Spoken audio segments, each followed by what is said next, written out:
بہت سارے غریب ہیں جن کے پاس گرم کپڑے نہیں، اور میرے پاس اتنے پیسے بھی نہیں کہ سب کو گرم کپڑے پہنا دوں، کم از کم خود سردی میں رہ کر ان کی سردی کا احساس تو کر سکتا ہوں، غریبوں کے ساتھ اظہار یکجہتی تو کر سکتا ہوں۔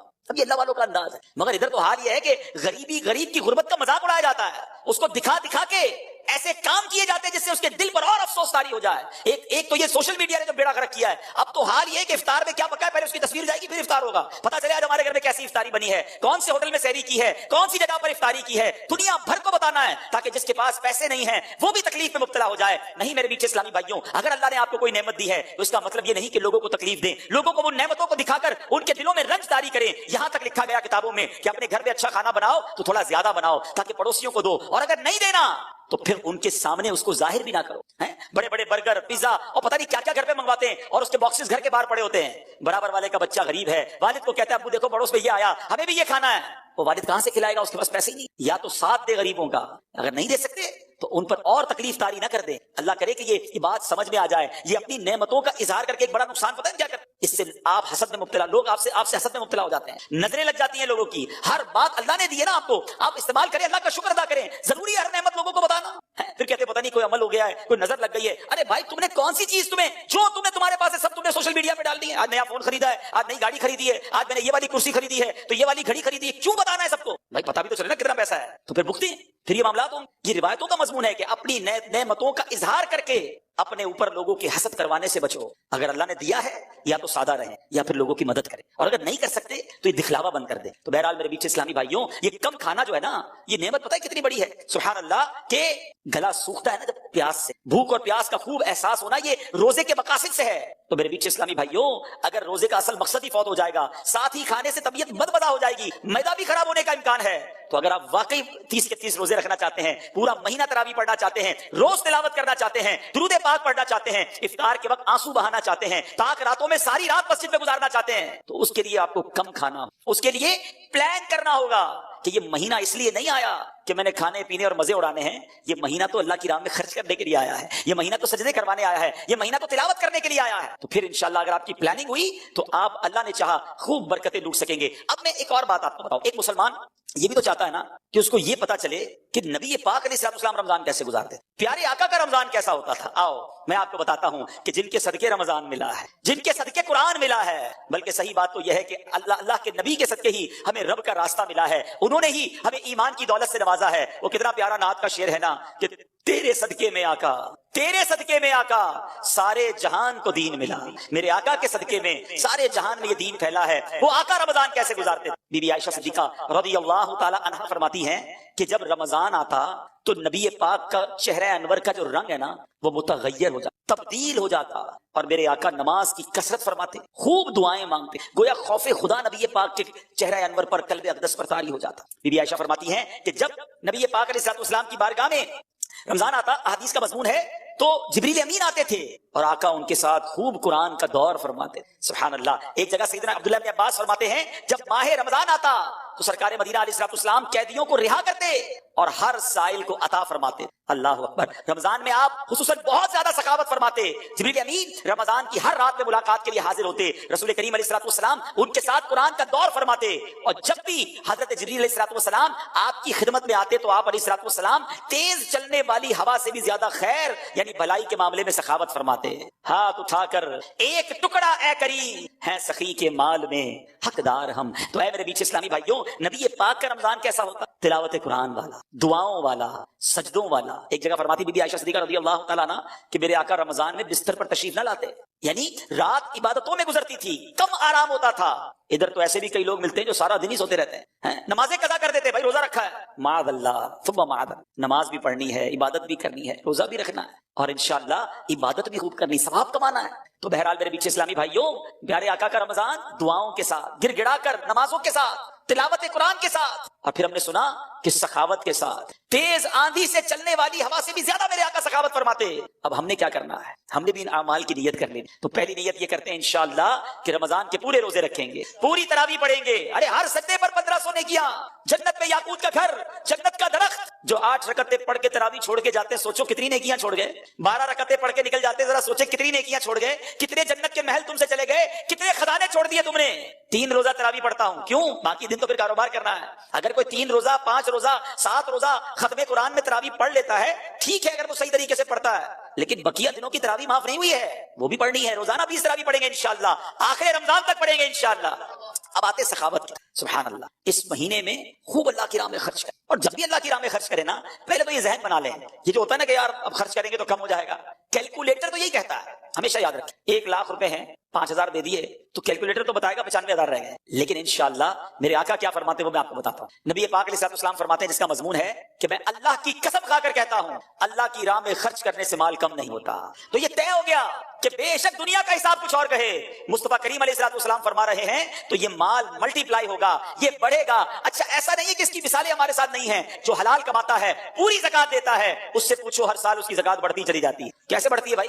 زکات بڑھنے کا مقصد کیا ہوا؟ آپ کا مال بھی تو بڑھ گیا نا۔ تو اللہ کی راہ میں خرچ کرنے سے مال کم نہیں ہوتا، اور بالخصوص زکات، اگر زکات آپ پر واجب ہے، آپ صاحب استطاعت ہیں، اور وہ جو تمام زکات کی شرائط ہیں، اس کے بعد اب زکات دینے کا وقت آ گیا، خدا را پوری زکات دیں۔ میں جو اب جملہ کہنے جا رہا ہوں یہ بڑے درد دل کے ساتھ کہہ رہا ہوں کہ بدقسمتی سے جس طرح دکھنے کو ملتا ہے کہ شاید 5-7% لوگ پورے پاکستان میں یا دنیا میں دیکھیں 10% ہوگا یا 5-7% ہی ہوگا کہ رمضان کے علاوہ نماز پڑھتے ہیں، لیکن ایسا ہی لگتا ہے کہ شاید اتنی ہی پرسنٹیج پوری زکات دے، ورنہ لوگ اب زکات بھی نہیں۔ حالانکہ احادیث میں زکات کو مال کا میل قرار دیا گیا، یہ جس مال میں مل جائے گا نا اس مال کو بھی برباد کر دے گا، لیکن آج خیال ہی نہیں، یا تو زکات دینا بڑا بھاری پڑتا ہے، یہ چند 100 ہزار اور لاکھ والے شاید زکات دے دیتے ہوں، لیکن جب زکات لاکھوں اور کروڑوں میں پہنچتی ہے نا تو اب شیطان دل پکڑ لیتا ہے، اتنے پیسے زکات میں دے دے گا، اللہ اکبر۔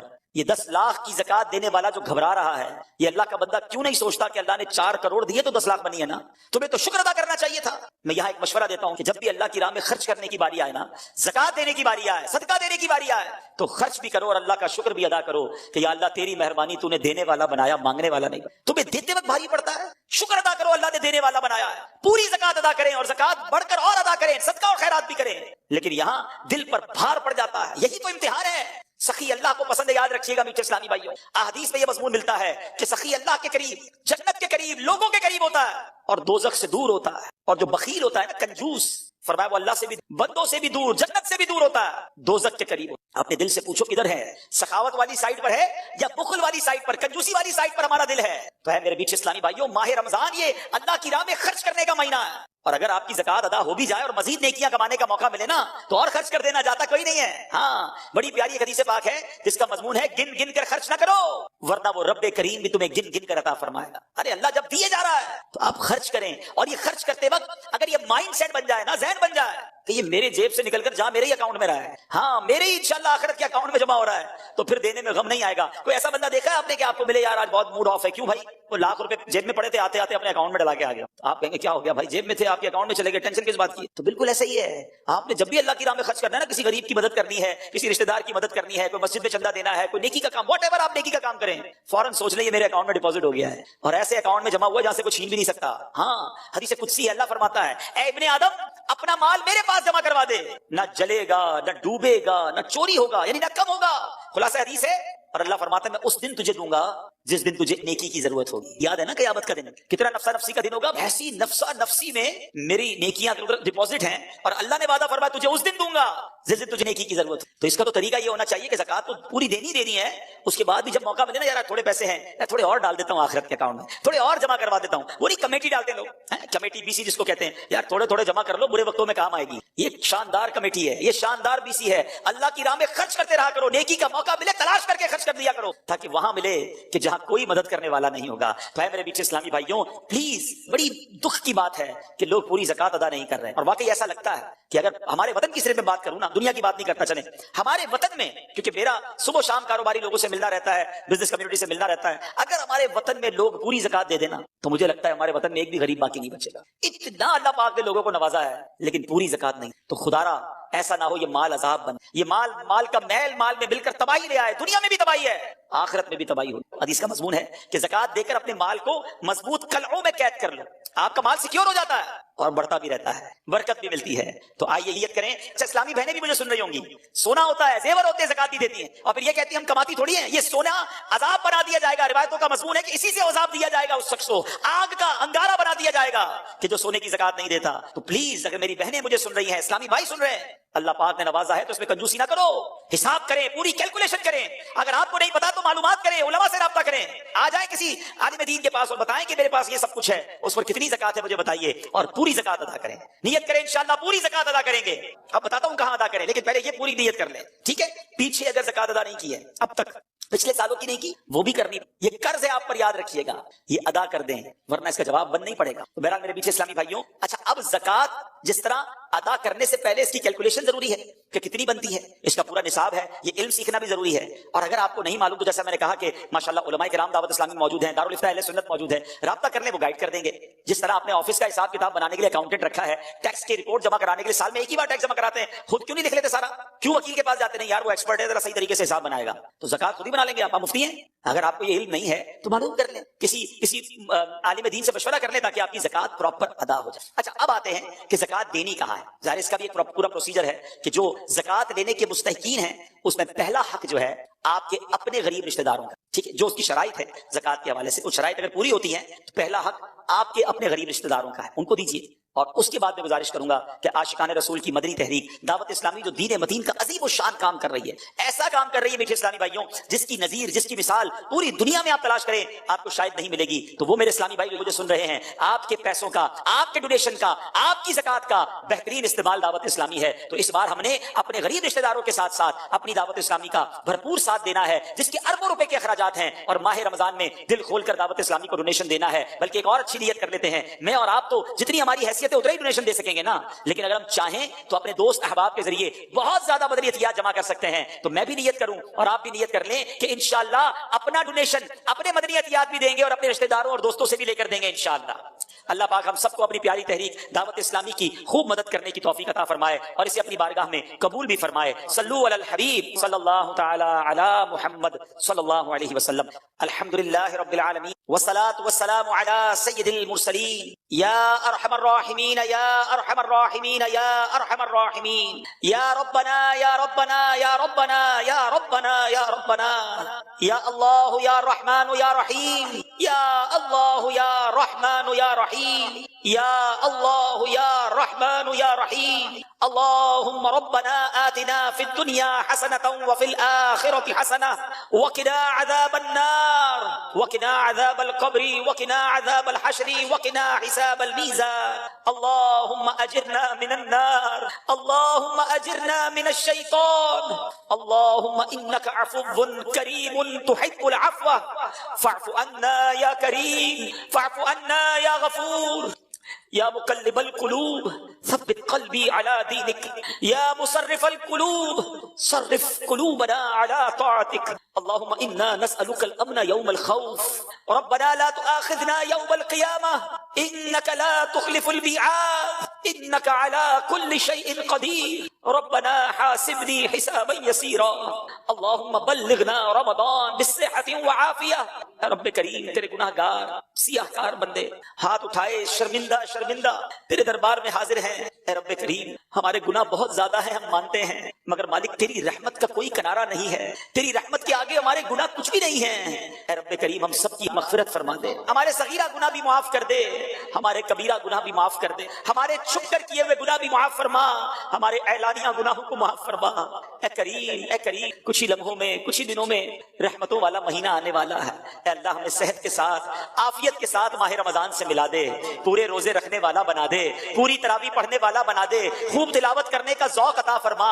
تیری طاقت تیری طرف سے اگر طاقت ملی تو یہ ہوگا مولا، ورنہ ہم تو سست ہیں، ہم کاہل ہیں۔ اے اللہ ایسی توفیق دے دے کہ تیرے پسندیدہ بندوں جیسا رمضان ہم بھی گزارنے میں کامیاب ہو جائیں۔ ایک رمضان تو مولا زندگی میں ایسا گزاریں جس پہ مالک تیری بارگاہ میں خوب جی بھر کر عبادت کریں۔ اب تک کئی رمضان گزارے ہیں، ہمیں معلوم ہے غفلت میں گزارے ہیں، بلکہ ساری زندگی ہی ایسی گزار دی کہ ایک سجدہ یاد نہیں جو تیرے دربار کے شایان شان ہو، ایک نیکی ایسی معلوم نہیں جو تیرے دربار میں قبول ہوئی کہ نہیں۔ میرے مولا ہماری غفلتیں معاف کر دے، ہماری سستیاں معاف کر دے، اور اب اپنے پسندیدہ بندوں میں ہمیں شامل فرما لے۔ اے رب کریم نہ جانے کہاں کہاں تیرے بندے بندے اور تیری بندیاں ہاتھ اٹھائے اس دعا میں شامل ہوں گے، اے اللہ بیماروں کو شفا دے دے، قرض داروں کے قرضے اتر جائیں، بے اولادوں کو نیک اور صالح اولاد دے دے، جن جن کو اولاد دی ہے ان والدین کو اولاد کا سکھ نصیب فرما، اولاد ماں باپ کی فرما بردار بنا دے، اے رب کریم قرض داروں کے قرضے اتر جائیں، ہم سب کے رزق حلال میں برکت ڈال دے، رزق حرام سے ہم سب کو محفوظ فرما، اے اللہ کرم کر، بڑے دن ہو گئے مدینہ دیکھے مولا، اے اللہ اے رب کریم جلدی جلدی مدینہ دکھا دے،